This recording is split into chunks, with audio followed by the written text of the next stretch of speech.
Committee of the Madison Board of Education. Members of this committee are Kathy Miller, who is with us, and Marianne Connolly, who isn't with us at this moment, unless she's on Zoom. Okay. And I'm Stephen Penn, and we're joined by our Assistant Superintendent, Gail Dowling-Hench, and Dr. Cook. And at this point, I'd like to turn it over to Gail to present. The folks are going to be presenting curriculum tonight. Thank you so much. Thank you for being here. And I want to thank everybody who came this evening. This is crunch time. Everybody's got a million things going on, not only at school, but also with their own families. So it means a lot that you took the time to be here this evening and that you're working so hard for Madison Public Schools. This is kind of a hodgepodge of curriculum adoption tonight. And this is in large part due to the way that we've been doing refresh cycles in Madison. It's been it's been very difficult. I was going to say a little difficult, but it's been very difficult, very challenging for everybody. And, you know, they've been wearing many hats at the same time, but these people are my heroes. They've been trucking away and really trying to get everything through to the deadline. And, you know, I've done some real thinking about how hard this was. And, you know, it's their insight has been incredibly helpful to me, as well as their determination. So thank you all. It's quite a feat to be here and do everything that you're doing. So the first thing on our agenda is Mel Witcher was going to be here tonight, but she is at Duncan Park with our baseball team, cheering them on. So I told her I'd be happy to present where we are with the dual credit partnerships. You might recall that we got a grant from the State Department for dual credit partnerships and dual credit award courses. So we were trying to expand through this grant our offerings. And originally we thought we would do art, and that's what we presented. But we came up with a plan and we were running out of time to spend the monies associated with the grant that actually covers not only the training, but it also covers the textbooks. So we went ahead and made some changes. So we have two offerings that we are excited to offer. Typically, I go through a different process because of the pressing nature of spending grant money and not losing it. We did go ahead and approve some offerings contingent upon the board's acceptance of these textbooks. We do need to order them right away. So I'm asking the board if they can move this to an agenda item this evening. That would be really helpful so we can spend the money by the deadline of the grant. So there's two new courses. We are offering Process of Communication, which is 3 UConn credits, and we are offering Math for Business and Economics. And one Daniel Hand teacher was awarded certification through communications to teach that English course. And the course syllabus has been approved from UConn. We have 3 Daniel Hand teachers went through the certification for UConn's mathematics department, and our course syllabus has been approved. So really now we're looking at the finalization of the ECE curriculum that actually goes through ECE, but we need our textbook adoption process to be moved along this evening for those courses. So I want to introduce Selena De Silva. She's here tonight from the English department. You've met Selena before, and I think this is Christine Justice's first time. Christine Justice, who's our coordinator for the mathematics department at Daniel Hand. Both have done a fair amount of work with this. So I'm going to ask if she would share the presentation. And we'd like to talk to you a little bit about the textbook adoptions.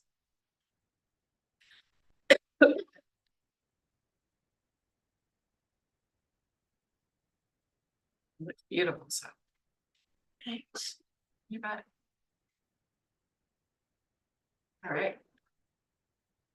So I'm going to turn it over to Selena and to Christine. And Zoe's going to advance my slide for me. I think I'm first, yeah. All right. So math this up first. So as Gail had mentioned, Melanie Witcher was able to secure some grant funding for us to offer a new course. And this year, UConn has decided to pilot the Math 1070 Q class for high schools to offer here. And we figured that this grant was a great opportunity to do so. So it is, by definition there, called Math for both business and economics. And it aligns with some aspects, as you would expect, with business and economics, providing some statistic work, as well as some algebra-based work for the students to do. So our task was to find a textbook. UConn does have one that they're currently using. It is very old, like 1990s old. They recognize that they just haven't had the time to find a more suitable book that would be a little bit more relevant and have access to resources for our teachers and students.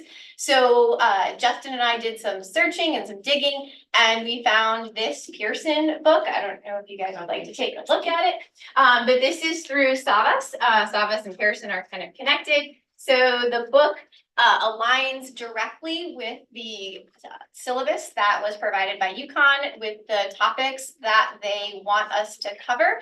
We also did submit the book to UConn for their approval, and they have granted us the approval to use this book if it is approved by the board for us to purchase. And it gives the students the opportunity to have a physical textbook. There is access to a digital resource for them to use, as well as the potential for other online tools through what they have called is the My Math Lab. So where the teacher can assign them some work, they can do it right in the My Math Lab and get direct feedback on it. A lot of colleges use that as a source or resource, kind of similar to the ALEX program or the UTexas that we use here in the science classes. So those would be options for the students to have if we selected this book.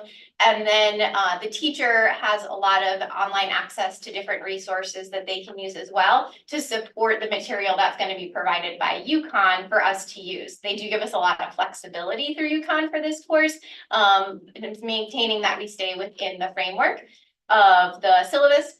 We have about 12 students that would potentially be ready to take this course if we can offer it. And we believe that will grow rather quickly because we were only able to, by word of mouth, get the idea out there that we would be potentially offering this for next year. So we think it would be a great course for students who are looking to kind of merge together a little bit more of math with the statistics course that we currently offered, and give them as well an opportunity to earn college credit for students who aren't maybe going on that calculus path, or the statistic path, which are the only other two ways that we currently give college credit or dual enrollment options.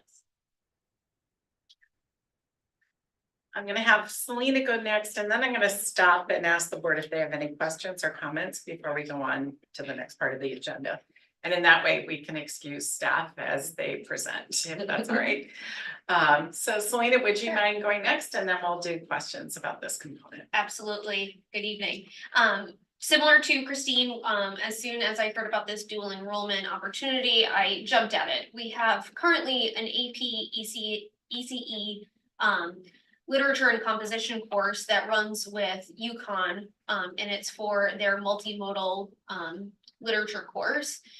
And that is a level 1 course, and I wanted to provide similar options for those kids who might not be like AP literature track, like very, very interested in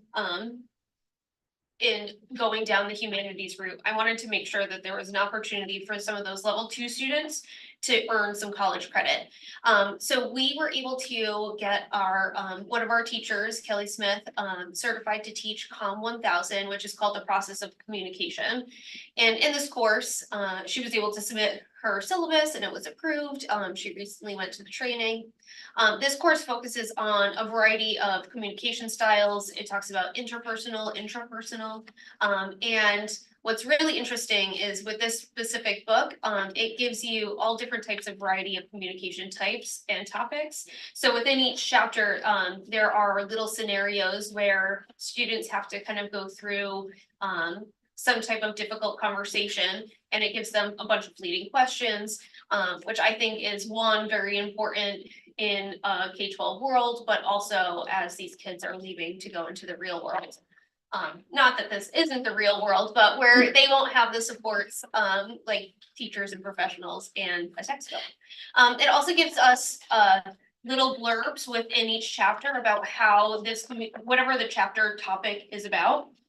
It provides, some sort of professional opportunity. So it'll say, you know, if you're interested in this or you like this, you might want to do this with your life. So like one example that was really neat that I saw was a description of teaching English in a different country and, you know, across the world. And I'm sure a lot of kids might not know about that, even though the people that I know that have done that have found that experience to be wildly amazing. What's really great about this textbook is that it was written by a current UConn faculty member, Dr. Steven Stefano, and he's the one that teaches UConn COM 1000. And it's something that he's written himself. He's using that textbook. So, I mean, what's better from the direct source? It provides some really great scaffolded information. It's quite a lengthy textbook. It covers a lot of topics. I could come up with a list, but it's pretty complete. It includes contemporary issues in terms of cell phones, internet, media, social media. So it is very, very modern. It incorporates those real world scenarios and those professional job opportunities.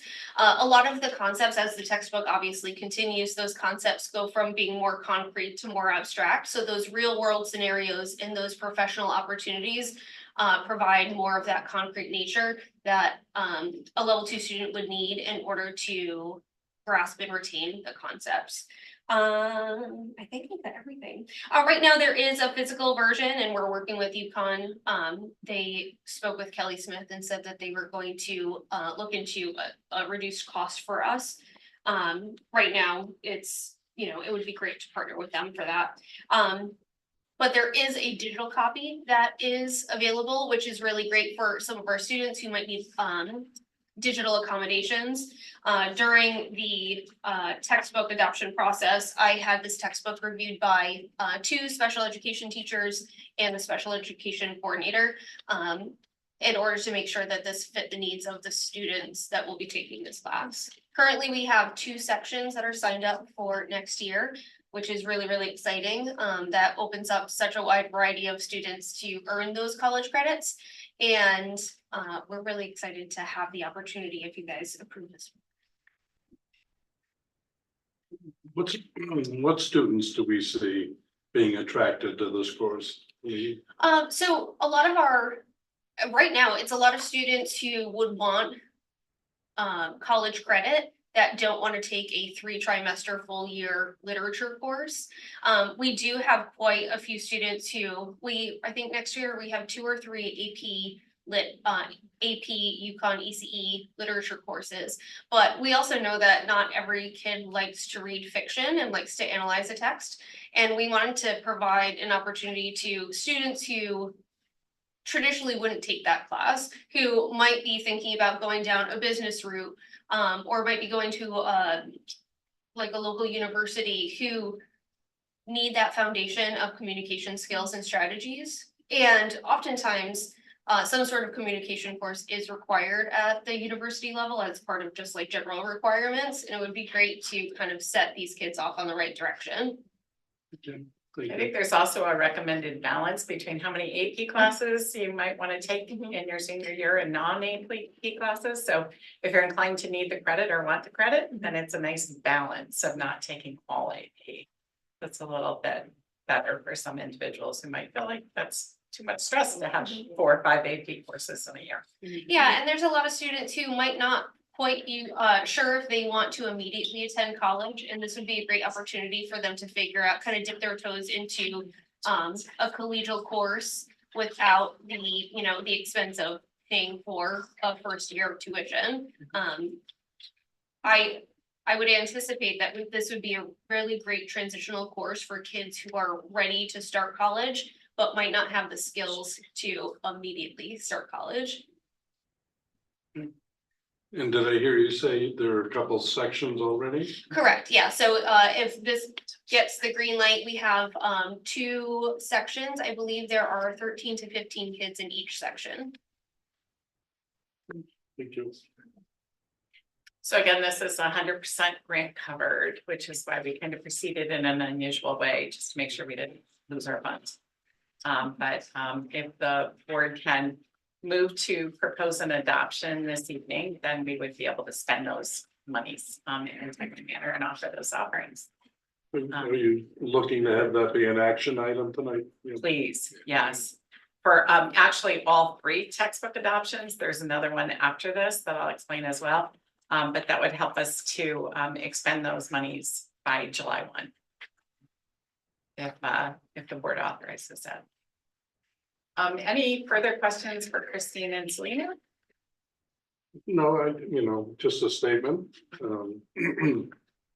With dual credit courses, in my experience, lots of times, the universities or college define every aspect of the course, the textbook, everything they're gonna give credit for. I enjoy seeing the latitude, particularly in terms of the math course that, our people can look at what we think will make the course more contemporary and that UConn is going along with that and, so. That's kudos to Christine and Justin for kind of picking up on that and pushing them a bit. It also helps us when the grant runs out, so we don't have to buy a new text right after it. So I appreciate the forward thinking in that regard too. My least favorite thing to spend money on. So thank you both. You're welcome to depart whenever you're ready, or you can stay. Stay for a minute. I know, there's more now to come. So the 3rd textbook adoption is actually a follow-up. So you already had a presentation about our American Sign Language course that we offered. So we offered American Sign Language 1. American Sign Language 2 is ready to go. So this is Signing Naturally 2 that we are asking for an adoption. So it's the next in that sequence. You had Jenna Guzzi come and do a pretty comprehensive presentation about the ASL course and about signing naturally. You'll be happy to know, Seth, this is a shout out to you. You were concerned about the textbooks not being hardcover. And actually they problem solved that. They actually sent it out to be put into a hardcover. Yeah. So ASL 1 and ASL 2, we will make sure that those materials have a hardcover so they last us longer. So it did work. So they met with the students from ASL 1. The students from ASL 1 actually reviewed the textbooks for ASL 2. They really felt that it had a good deal of materials. They liked the images, accompanying video library to understand the movements and the facial expressions. That's really important in ASL. And the kids have very few things to say negative about the text. And they were things that they felt the teacher would compensate for. For example, the games and the text seemed rather young and they wanted more mature activities. So the teacher was very willing to create those activities. They felt that a few of the signs were dated, but the teacher actually used those as teaching points and explained a more up-to-date way to give those signs. So it seems like the department is building a very strong pathway for ASL. There's enough student interest that we're running the course next year with your approval. It was presented in the program of studies as such, so it's not new to the board outside of the program of studies. So it's in the program of studies and the kids have signed up for it. So we're looking for a textbook adoption this evening for Signing Naturally for ASL 2. How many students are we looking at this point? Do you have a sense? I want to say 16, but I'm not exactly sure. I think I asked that to Jen. And I told her since she presented one, she didn't have to be here, but now I'm like. Just that within the whole district, 60, I'm sorry? 60, High school. or just for that. Yeah. Just the next one. And ASL, it has become a widely accepted course to satisfy college language and cultural requirements, Mhm. right? Yeah, for world language, it's under our world language department. The thing about ASL is it's very hard to find a qualified certified teacher.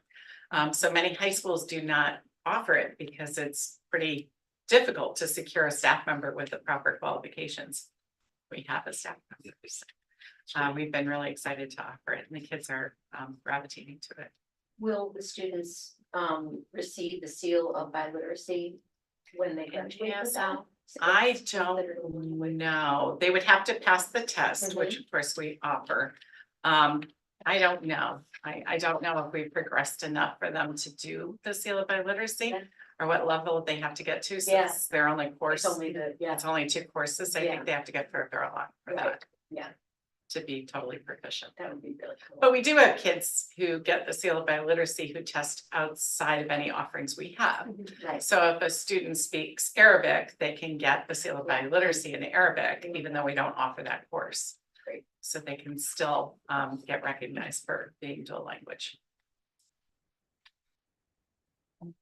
Anything? Sir? I guess I do have a question. So who in our district then teaches this? So we have a teacher who is American Sign Language certified, who teaches the course. She presented last year with David Brine on the Very, course. yeah. David Brine's a Latin teacher, Yeah. but apparently he can write anything you give him. Okay. So he partners with that teacher in writing curriculum. They'll be working this summer on ASL too. It's just really hard to write by yourself. And of course, being an ASL teacher doesn't mean that you are used to teaching a classroom full of students. It might be more in the realm of experience to work with a student or small group of students on accessibility for a district. But we do have a staff member who's done.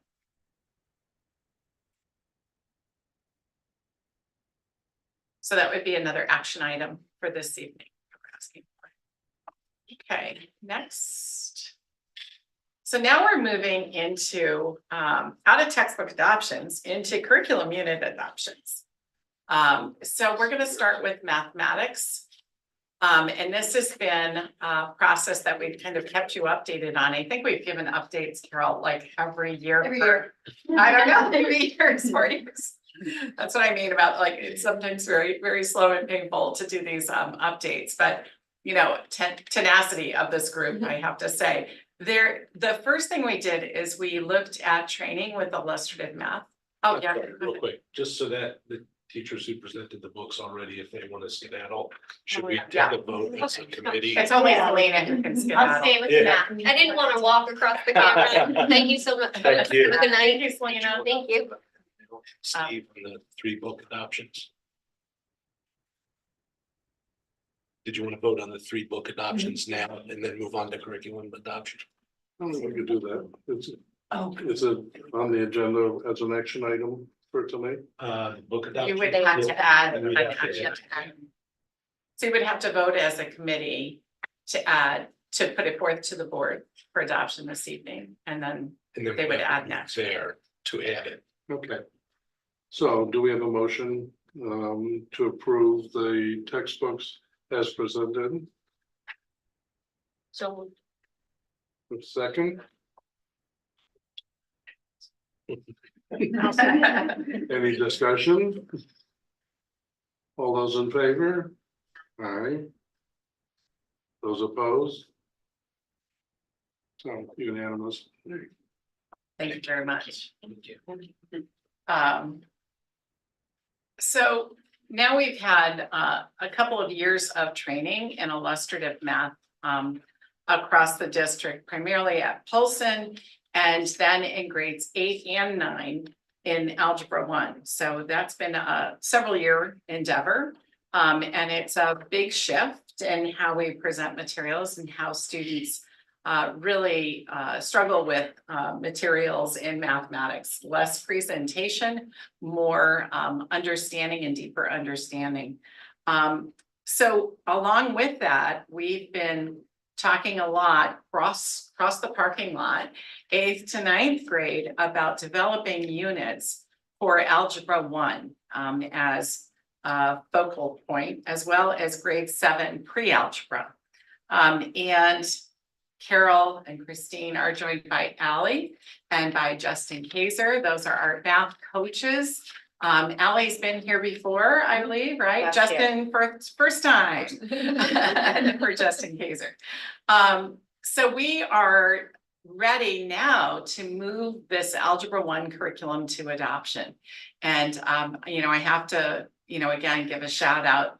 It's a lot of people cooking in the kitchen and lots of material to go through and also a shift in practice. So it has been a labor of love. I'd like to thank you all for hanging in there and making sure that we got to the finish line because that's really hard to do. But we have been already seeing the results of this labor in our test scores and also in our student achievement. So it's been great. So I'm going to turn it over to the team.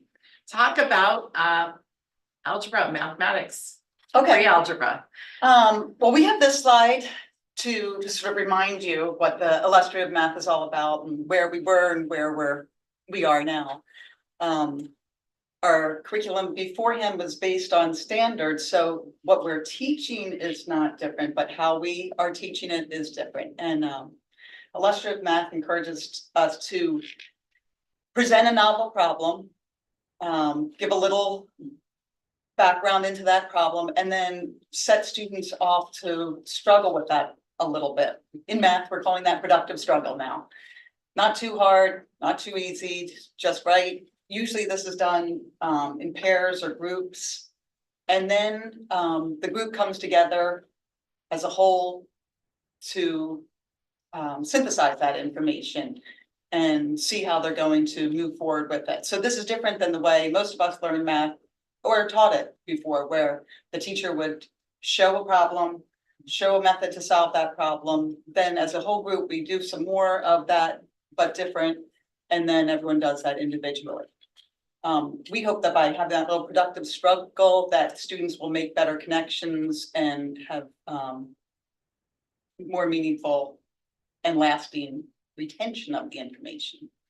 So tonight we're talking about grade 8 pre-algebra, grade 7, thank you, pre-algebra. And for this course, this is the first time that in grade 7 where we have 2 levels of math. Most school districts and even this illustrative math is assuming that you would do that in grade 6. So we had to take some time to figure out what our Madison course was going to look at. Like we had to take the grade 7 topics and the grade 8 some of the grade 8 topics and merge those together to make this course. Same is true for our grade 8 algebra, that we had to do a little bit of piecing things together because we're not going on the track that illustrative math was written for, because we do not want to level in grade 6. We want to wait on that. And so Allie's going to talk about the algebra a little bit. Before you go on. Yep. The pre-algebra and the algebra 1 falls primarily within the grade 7, grade 8, into grade 9. So our kids, everybody takes grade 6 math. And then not exactly half and half, but about half the students take math 7, so grade 7 math. And about half the kids take grade 7 pre-algebra. That's 7th grade. And then that same group moves forward, just about, so there is some switching around, to in 8th grade take either grade 8 pre-algebra or take algebra. And then they go to the high school and they're either taking algebra or they're taking geometry. Now, if they're in 8th grade and they take the algebra 1 course, do they repeat that at the high school or they do geometry? We hope or not. algebra too? No, they don't. We do Yeah. have a select few students that do repeat it because we feel like it's a foundational course, and if they aren't successful in 8th grade, we really want that foundational skills to be solid before they move forward. Thank you. So these are the units that we have for algebra, and you'll see we have them separated, grade 8 algebra, so at Polson, and hand algebra. The first 2 units are, well, I'll start with the first unit. The first unit is very different between the 2 schools. At hand, they do the first unit from illustrative math, which is 1 variable statistics. But at Polson in grade 8, our first unit is the grade 8 topics that the students did not get in grade 7 pre-algebra. And they need to move forward with the algebra material. The students that are at hand will have already gotten that information, which is why they're able to just start with the first unit as it is in illustrative math. The second unit for both schools is very similar, but at Polson, we need to do systems. The students haven't seen that yet, so solving systems by graphing and by substitution. We need to add that whole section into that units, whereas the students at hand already have that and they're able to add elimination in with that. So even though they're very similar, as we were going through the lessons, we thought that a new teacher may have a hard time differentiating between the different tasks that say hand only, Polson only. So that's why we separated it into 2. And the rest of the units 3 through 7 are the same. So overall, the students taking algebra in 8th grade, we still need to make sure that they are presented with all of the grade 8 standards. So that's why we had to add those certain topics in. And when they get to hand, those students will have already hit all the grade 8 standards in 8th grade. Does that make sense? Because we. That was think a it's lot of- confusing. Yeah.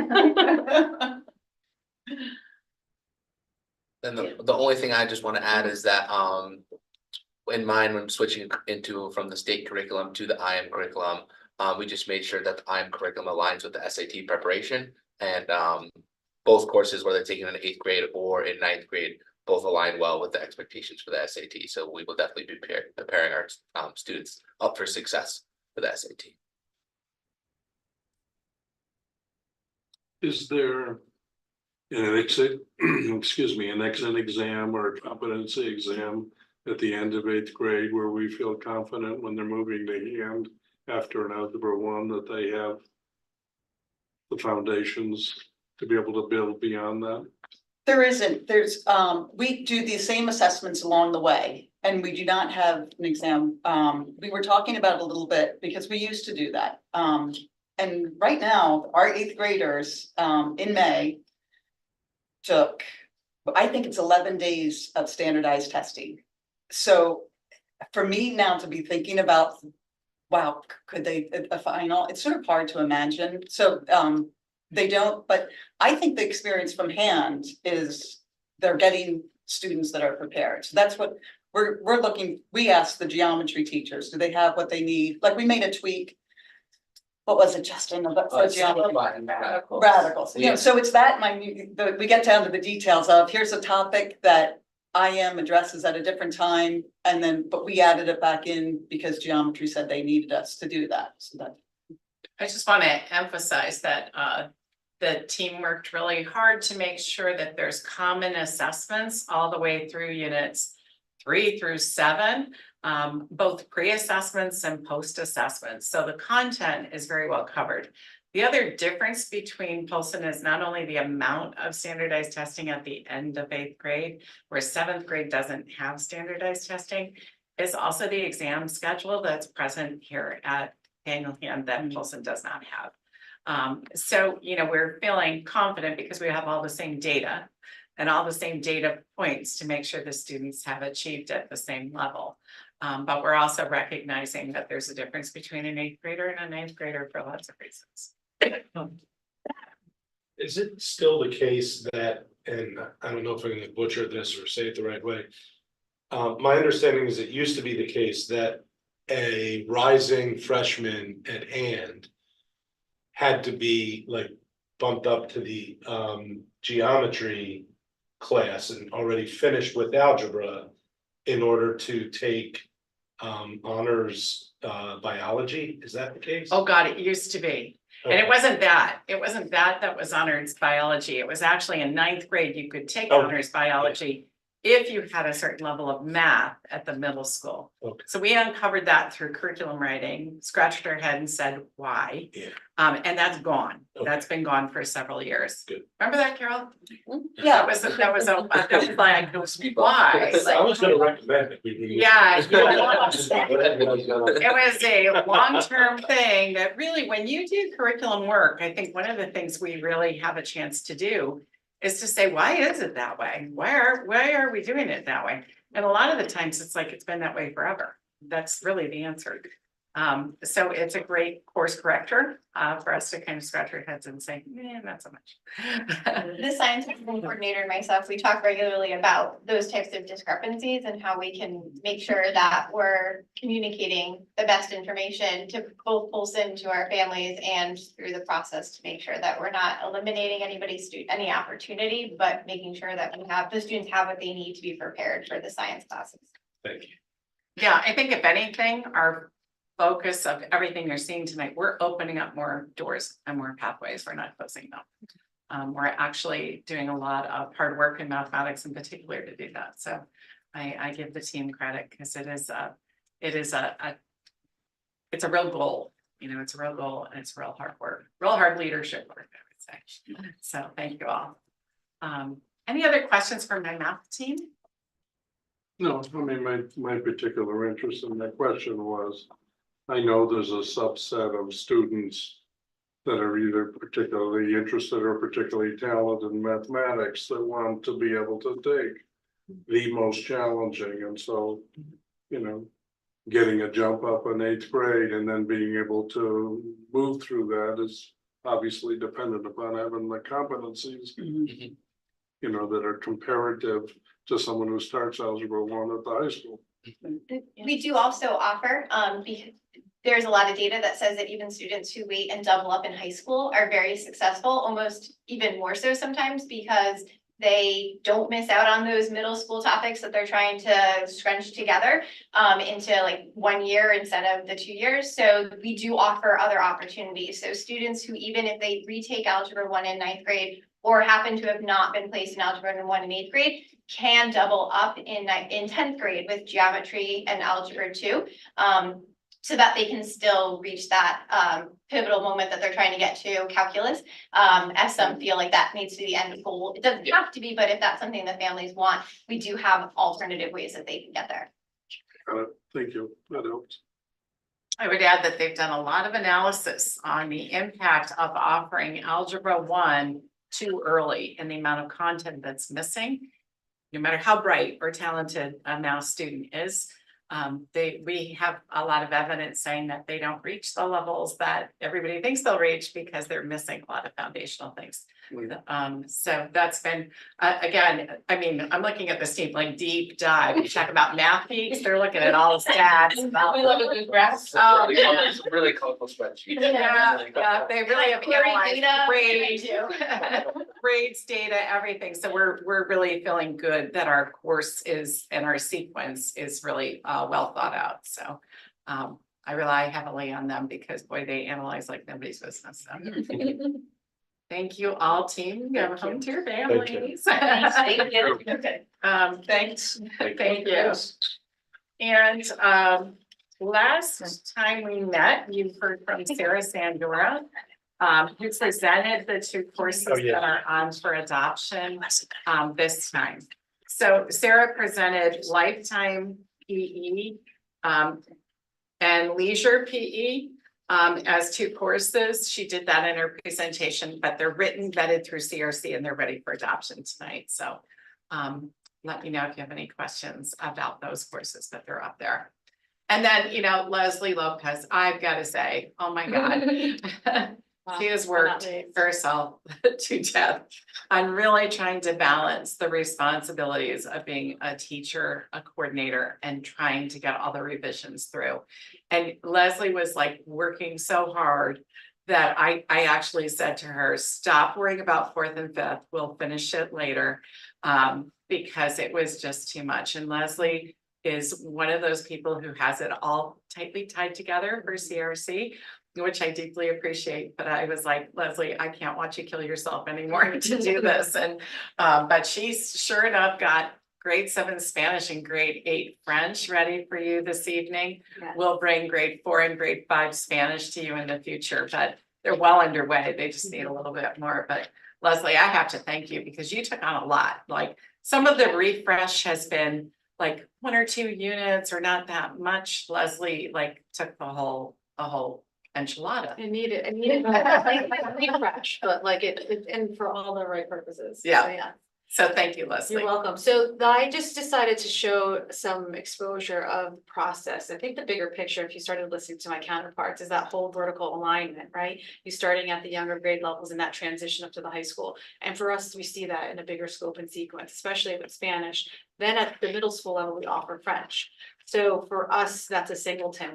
She's an only, one in phenomenal teacher, but I'm her counterpart, and like we kind of the yin and the yang, we need that balance, right? So David, although he's a Latin teacher, trying to come up with ASL curriculum, I totally understand that, and that's kind of where, ironically, Leslie and I, so a Leslie and a Leslie, right? The two of us together, working on this curriculum. So for 7th grade Spanish, that one was kind of almost like the stepchild that we wanted to have a little bit more of a connection between 6th and 8th. When the school was restructured, the 6th grade curriculum was old 6th grade. So when the 6th graders were adopted to the middle school, we kind of knew we continued that process, but we wanted to make it a little bit more rigorous. And that's exactly what we ended up doing. We took the 6th grade curriculum and extended it into 7th, and 7th is actually a really magical piece because they start with a book. I mean, they'll start, reviewing those concepts and going into it and talking about themselves, but then we progress into a book. So they get 2 books in that grade. That's not common at that younger age. And the difference between the books are phenomenal because the one is more about interpreting and taking that information and relating to it and finding a cultural perspective of that. And then as they progress laterally towards the end at this next book, it's actually a phenomenal book where they're now looking at alternate perspectives. What do you think? So it's not just myself. Now I'm like thinking about and taking that information and having those conversations with their peers to balance their own thinking and their own opinions about specific topics. 8th grade French was like, a phenomenal change from, it is year 2 of French. So we wanted to, besides the simple of just introducing concepts from French 1, which is 7th grade, to now applying that information. So the first, set of skills we transitioned from just being kind of direct and forward in application to now really, really applying that information in that context into a situation. Whether that is, as you notice in the very second half of the themes, you notice it's like talking about people in marketplaces and meals, right? How do I order something? How do I actually use the language in a real life situation? And of course, what's going on, explaining what's the situation. And then you can see the structures on the right hand side, I should say, focus on some of those more complex strategies as we progress in the language acquisition. Thank you, so here are some of our highlights. Of course, I'm just going to table the 4 and 5 curriculum. 7, 8 middle school. Initially, we actually had 5 units per grade level. And if you look at the school calendar year with all of the interruptions, let's just say holidays, end of the year things, anything in between, field trips, we realized we were getting to that 5th unit, but it was a rush and it was never leading into a final culminating assessment for the students. Just really see that application piece come to total fruition. So we analyzed it, reviewed it, kind of looked at what we wanted to keep from those higher units of, later in the year. And we kind of bundled that down into 4. So at both levels, we have 4 units for 7th grade Spanish and 8th grade French. The bigger piece that I wanted to address was the grade 7 Spanish units. They were revised. We kept some kind of content and then we magnified it by adding additional assessments where we were noticing that there was a little bit of a gap where we weren't really assessing the whole child in all of their different capacities. We're all great readers. We're all great listeners. We're all great writers, and we're all great speakers. But what's our weakness and what's our strength, right? And that's what we wanted to find, that balance. And we noticed that there was a little bit of a disconnect. And if we want to continue with that trajectory of them being proficient speakers, writers, readers, listeners, we had to have a little bit better of a balance with the assessments. So we enriched that. Overall, the bigger piece that you cannot see, unfortunately, is that we actually started to add multiple capacities to the curriculum. So instead of analyzing context or being put into a situation or analyzing alternate perspectives, we were looking at actually them evaluating their work, their progress, with also looking and having a conversation with a peer, having an alternate perspective, or that collective intelligence, or, and along with that self-awareness or that analyzing. So as the students progress throughout their years at Polson, especially, we want them to start to apply different capacities to their thinking. The idea is that the students in their K-12, history here will have a balance of all of them and be exposed to each of them. But we wanted to present that material as early as we could. So some of that we started in 6th, but primarily for 7th and 8th, there are multiple capacities at those levels. So. Yeah.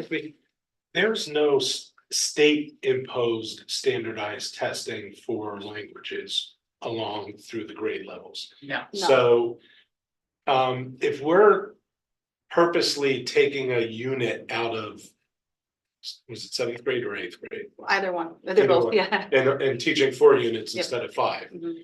Mhm. I guess we have the flexibility to build whatever was lost in Correct. that unit vertically into the next level. Correct. And I think for us, we were initially, the concept was, let's isolate these skills, correct? And then at the end, we're going to culminate them and put them into some kind of a task where the students have to present or do, perform, etc. Now we're doing it a little bit deeper. We're going deeper as in all of, yes, we're presenting these skills, but you should have received some of this. So it's almost that vertical, so that this isn't the first time you're hearing me speak of this. Now we're going deeper in the sense of it's a different approach. So although the goal might be to use a language in a specific task, etc., the depth of it is how deep are we going into it? Am I internalizing? Am I talking about myself? Am I talking about other people? So we have all of that different, those standards that we have along with our own performance-based assessments, like with our capacities, etc., that we're measuring. So we want to make sure that it's not just interpersonal or intrapersonal, it's all of these other additional communication skills and standards. It makes sense because, reflecting on how we learn English in Mhm. America, like there's really 2 main reasons for communication. One is to express yourself and the other is to be understood by others. Correct. So that makes sense. But it's also too, let's just say that's okay, I can say something, right? And then you understood what I said, but it's more of like, let me ask you, what did I say? Right? So it's now taking it to another level. That's what we're looking at. So you can communicate to me all you want in the target language at the, the elementary level. It's really pretty much one of these things where I maybe ask you a question, you tell me, and we respond and you understand it. But now it's like, no, I want you to listen to what Gail just said. What did she say that made you think about this? So now it's we're going deeper, same topic. At what point do elementary students or middle school students choose the language they're going to pursue? So fortunately and unfortunately, it's a lovely situation, I think, because you're only introduced to one language up until 6th grade. At the end of 6th grade, when we start doing course selections, we offer our students the opportunity to switch. If they do decide to switch, they make that commitment for 2 years.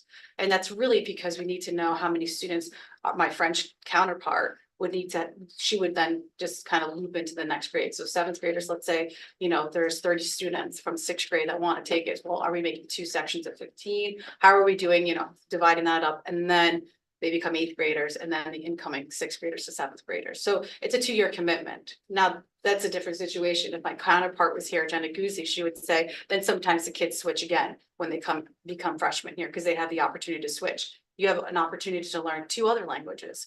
So a lot of students are interested in, we call them hoppers, hop from one language to another. And that's okay. We've had students who have started in Spanish, of course, stayed in that lane until 6th grade, switched to French, and then went back to Spanish. And those are the only 2 that are. At middle school, Yeah. in middle school, it's Spanish and then, French. yeah. And And we then add Latin and Chinese. and ASL. And ASL. Now we have 5, right, at the high school. And then, I think it bears mentioning too, that we have ramped up our work in morphology for the past couple of years. And that, of course, translates into multiple language-based interests. So I would even imagine that there might be more hoppers in the future. Might have peepers and hoppers. And to piggyback, off, maybe it's you're right, and that's, or dual. I Right. mean, you have, Or I mean, dual. I'm a high school graduate, not from here, but I took 2 languages as well. So, And if you look at, I think And not we Spanish. presented that last time Not Jen was Spanish. here. The increase in our Not dual Spanish. language certifications that we were awarding at graduation phenomenally. Mhm. Yeah. I think too, it's so funny because when speaking with my colleagues in other disciplines, we talk about morphology. And when we start to look at text, I just say, here's a word. They may not know it because a lot of the times we say, think of your main language, or just your L1. And then when we transition to, okay, now here's a new language, what do you notice? And what are the connections can you make from that? And I'll never forget it, where we just finished a book. And so now they're working on creating their own mini story. And the word atrapado showed up. And if you look at it, it starts with an A, but has the word trap, ADO. So I said, analyze it, use your morphology. You can take the skills that you know from another discipline to understand what it is that's happening in the situation. It's pretty phenomenal to see them like that light, they're like, oh, I know what that means. Here, I just wanted to quickly show to you. I brought this up at the last time I was presenting curriculum, and this was primarily because Leslie and I worked on this tracker and to find a way to find students to be accountable for it. So now we've implemented this tracker at 6th grade level in the current unit right now, which is unit 4. Unit 3. They only have 3 units. 7th grade Spanish will be having this in their 2nd unit. So it's kind of like, don't forget it. We just did this, this acted like school. Calendar year, I should say. And then lastly, we have 8th graders working on this towards the end of the year. Although it is being addressed in a different version, as in like student work, as in maintaining a journal or some kind of a tracking that regularly and frequency wise at the 7th and 8th grade, since they have it every single day, a world language course. That white frequency becomes repetitive, but when it's measured on a performance-based assessment, there's definitely steps and a process behind it. 6th graders, we only have them focus on one question. And as you get older, we give them choice. So then now we're looking at you to reflect or pick 1 or 2 questions that you find that you need to address. So again, we have that liberty even at 2 with the language choice. You get to choose in 7th grade, right? So that's why we kind of wanted to support the tracker with giving the student choice as they master it at the end of this year for 6th graders, moving on to 7th and 8th. Of course, this is a big team of us, the math team that you just had here, also helping their additional members that supported that new implementation of the curriculum. And then we have the world language team as well.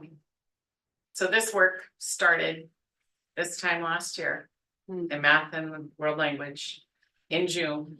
And they write during the summer, and then it pulled out during the school year to get to the finish line. And Leslie's a CRC member. CRC is a serious tool. They take their job, very strong commitment to making sure the criteria is upheld. So it's a lot of steps taken for you this evening. So hopefully you can see that. And congratulations, Leslie. Thank you. Thank you. Thank you. Thank you. I think I'm done, right? Yeah. Thank you. Have a great evening. You're welcome. Thank you. We have any members of the public online? No? Well, barring any other questions, I think that does it for us tonight, and we will end our meeting tonight.